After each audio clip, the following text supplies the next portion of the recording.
Hello guys! Hello Sagittarius! Welcome dito sa aking channel, Kapalaran 888 Sagittarius.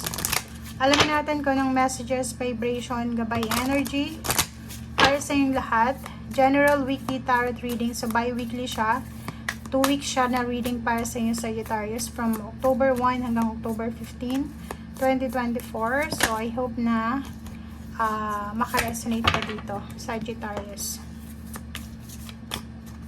Okay, kung bago ka sa channel ko, please like, share, and subscribe. Huwag niyong kakalimutan na i-like and share. And huwag niyong kakalimutan din na i-press ang notification bell button kasi once na na-notify kayo everyday din kayong makakapanood sa aking videos kasi kayo yung unang makakakita ng bagong upload ko. Okay? Okay, so choices, take a moment, listen, and believe. Sagittarius, first card, choices. Dito sa barahan to, sinasabi sa'yo na kung tinatanggap mo daw yung responsibilidad mo sa buhay, lahat daw ng mga choices mo sa buhay, ay wala kang ibang sisisihin. Okay? So, dito sa barahan to, sinasabi na ngayong buwan ng Oktubre, magkakaroon ka ng maraming pagpipilian. Okay? Pwedeng mga pinto, windows, doors ng opportunities na mag-o-open para sa'yo, even gateway para mabigyan ka ng opportunity na makapili sa kung anong landas ang iyong tatahakin. Okay? Take a moment. Stop. Okay? Tumigil ka daw muna. Ngayon daw ay hindi ito yung tamang oras para i-rush mo yung mga decision making sa buhay mo. So, bago ka gumawa ng desisyon, kailangan mo munang maghintay, mag-pause, quiet your mind, and ask your soul for guidance bago ka gumawa ng aksyon or kumilos. Okay? Makinig ka rin sa kung ano yung sinasabi ng iyong intuition. Kung marami kang mga bagay-bagay na hindi maintindihan, pwede kang magtanong sa mga dalubhasa, doktor, attorney, engineers, or kung ano pa man, mga taong pwedeng makatulong sa'yo para mabigyan ka ng advices. Okay? Next is believe. Okay, so makinig ka sa sinasabi ng iyong intuition, maniwala ka sa sarili mo, maniwala ka sa Panginoon, and isipin mo na yung faith is sobra siyang magdadala sa iyo ng milagro. Okay? Okay, so yun. Bigla akong napos. Okay. Okay, Sagittarius.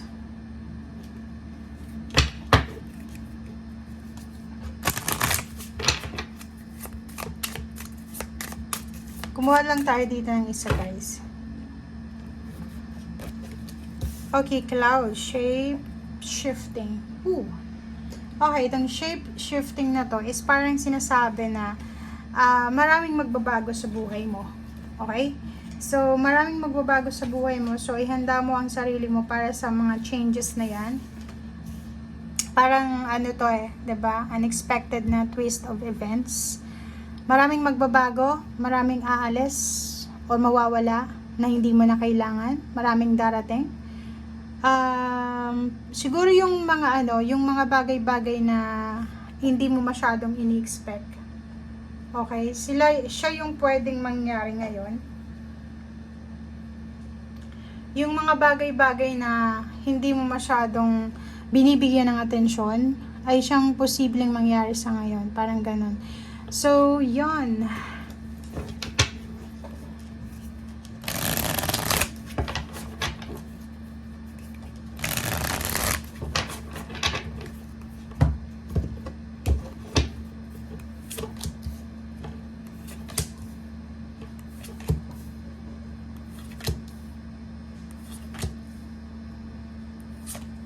Oh, sorry. Wow. High Priestess, makinig ka sa sinasabi ng iyong intuition. Listen, 'di ba? So, yun yung first card natin sa last deck natin is yung High Priestess. Makinig ka sa sinasabi ng iyong intuition. Meron sa iyo dito, Sagittarius, na naghihintay kayo. Okay? Pwedeng naghihintay kayo ng sweldo nyo, naghihintay kayo ng result. Siguro, ang tagal mo nang naghihintay, pwedeng 3 years or 3 months.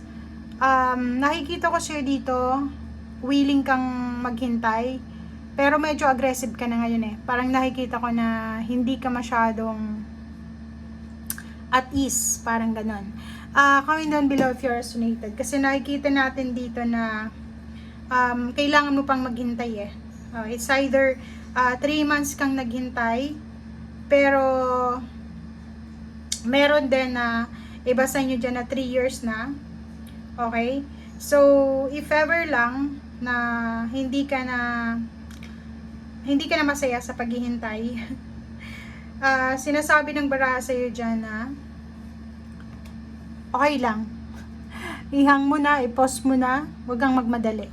Okay, iwasan mo yung pagiging aggressive. May mga grudges, resentment, may mga emotional baggages ka na kailangan mo nang i-let go. Parang ganon. So, pwedeng maraming mga issues sa buhay mo for the past few months or years, 10 months ago, 10 years ago na masakit sa kalooban mo, nasaktan ka, na kailangan mo na siyang i-let go. Okay? Nakikita ko sa'yo dito, mag-iingat ka dahil posibleng masangkot ka sa mga away, competition, away, samaan ng loob, parang ganyan ganito. Mag-iingat ka. Nakikita ko sa'yo dito, Sagittarius, mag-iingat talaga kayo kasi pwedeng related ito sa boss, employee, employer na issue. May kailangan kang proteksyonan, parang ganon. Yung iba din sa'yo dito, relationship, parang may gustong makipaghiwalay sa relationship and then siya yung magiging cause ng away, may mga taong masasangkot, may kailangan proteksyonan yung pamilya mo, yung anak mo kung may anak ka, and posibleng isa din sa dahilan ng paghihiwalay dito or pwedeng pakikipaghiwalay is dahil sa third party. So, ito siya. Diba? So, comment down below if you're resonated. Last card mo dito is Two of Wands. So, itong Two of Wands, pag sinabay mo siya dito sa Three of Wands is Five of Wands. So, ganun din nandito sa Five of Wands, away. So, matitrigger kung ano man ang emotion na meron ka sa ngayon. Kaya sinasabi sir dito na listen, take a moment. Wag kang gagawa ng desisyon na pwede mong pagsisihan.